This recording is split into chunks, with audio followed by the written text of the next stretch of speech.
So we were talking about the angels who, even though they're connected, their wings are split from one another. That's what the chariot. So the chariot is like everybody's connected at their hips around, and but their wings are split from one another. They're not connected. So we said that each one of them means something else, right? What did we say? We said that that the wings and the faces are separate, and the bodies are connected together. So what's this idea with the wings being separate? So it means that the wings are the ones that move with the air. They move with the air.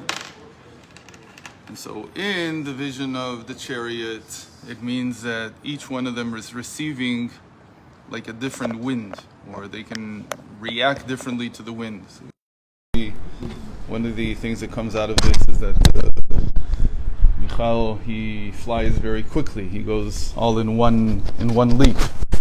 Gabriel takes 2 leaps. Each one of them has something. But what this means in us is that the wind comes out of the windpipe, and each one of the sources of the letters, the origins of the letters, creates different letters. That's the separation in the wings. So think about it like that: the wings can flap differently, so they create different patterns.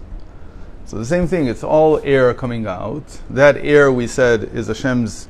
I took you on the wings of eagles. He said that's like the air that's coming out, and each one of them flaps differently based on what their wings tell them. If you go to a Hersheian point of view, like the same said, okay, they have a different meaning. In other words, yeah, of course, will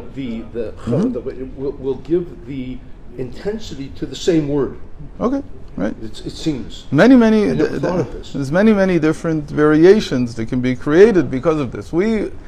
Hebrew relatively is complex, but it's not the most complex. There's even more complex languages. So we end up with 22 letters that are created from these different ways of shaping the air current coming out of our windpipe. But all languages are shaped by that. Yeah, everybody has. I'm just saying. So the archetype is Hebrew. Yes.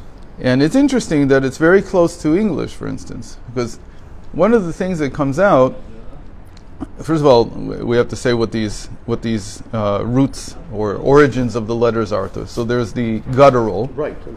And those are the letters Aleph, Chet, Hey, Ayin. And we said that in general, Hey is a problematic letter because Hey is just the flow of air. There's nothing stopping it. It's just Hey. It's really not guttural in a sense. It's the most guttural because it's coming from the depth, but I'm just not shaping it. I'm not doing anything with it. But it's considered to be a guttural letter. Then we have the palate, chech. So the guttural, before we continue, just say the guttural is like the ketel, like the crown, because it's the deepest. And then you get the chech, the palate, the top of the palate up here. Yeah.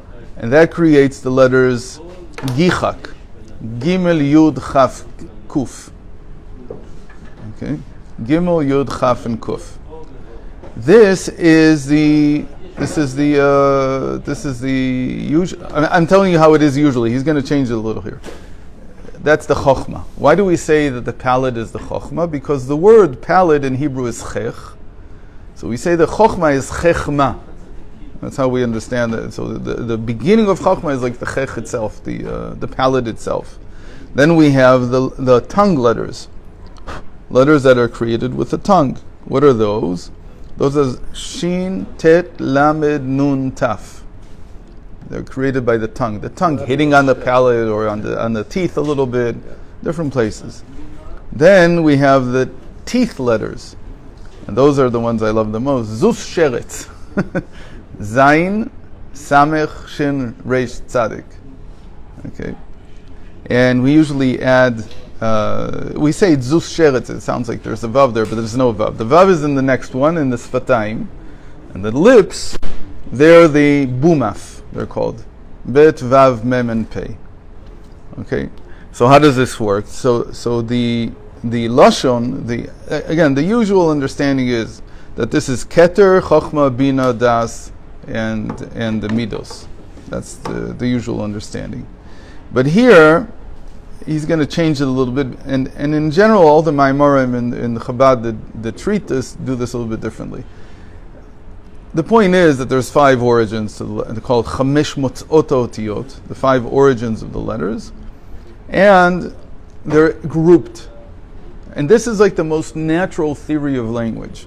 The most natural. Because now in Hebrew, if I had to tell you, when I first teach this to someone, so they're like, I never heard this. Nobody ever said this in school. Right? You learn Hebrew in Israel, and you never hear this. So it's very surprising that you never hear it, but it's not that surprising because I don't know. It's too natural, I guess. You can only learn a language by studying another one. Maybe. You know, yeah. So I said that in English, it's actually built into the language. These 5 origins, and not only that, they're in order. Now, here's the thing: what's the connection between the order of the letters in Hebrew to these 5 origins? There's no connection because we start with Aleph. I said Aleph though is not the first letter. The first letter is Hey, so it's really Hey, Aleph, Chet, Ayin. Okay, what's the connection? There's no order there. Then you move to the palette, and you have Gichak. Gimel, Yud, Chaf, Kuf, and then you have Shin, Tet, Lamed. There's no. Why is the order of the letters Aleph, Beis, Gimel, Dalet, Hey, Vav? What's the connection?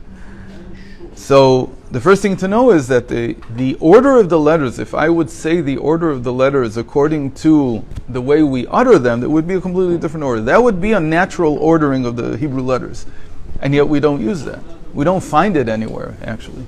It's very surprising. We don't find it anywhere. Isn't our ordering basically taken off of older language or newer languages, Greek? Or did they take it from maybe us? they took it from us. I don't know. Yes, A, B, C, and so on really comes from out of bed. Right. That's what we say. We don't know which came first. We don't know which.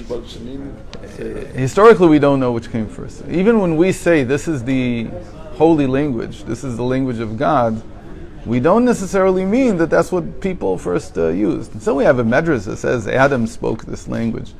But any language he would speak, we would have said it's Hebrew. It doesn't matter.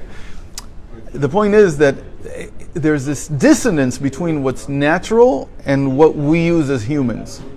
So then Aleph, Bet, Gimel, and Dalet, again, is not in the Torah. We talked about this once. It's not in the Torah. You can't find this order in the Torah. Yeah, you mentioned that. The first mention of the order is in Psalms. Is in King David's the first one who gives us an order and an acrostic. An acrostic, excuse me. So he's the first one who gives in chapter 25 of Psalms. He gives us an acrostic of the Aleph, Beis, Gimel, Dalet. It's very late. We're talking about at least 800 years after Abraham. Yeah.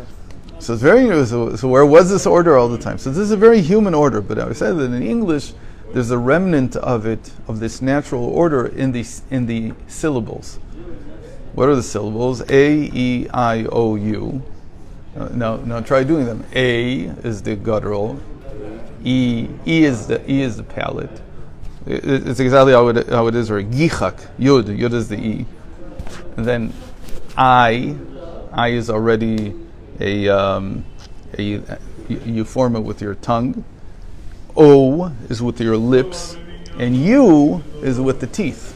So it actually follows the order. Those are consonants. Those are vowels. Vowels. I said syllables. The vowels. And that, I think, is just something that they saw within its language. I don't think that. I'm just saying. It's an order. It's not an order in Hebrew.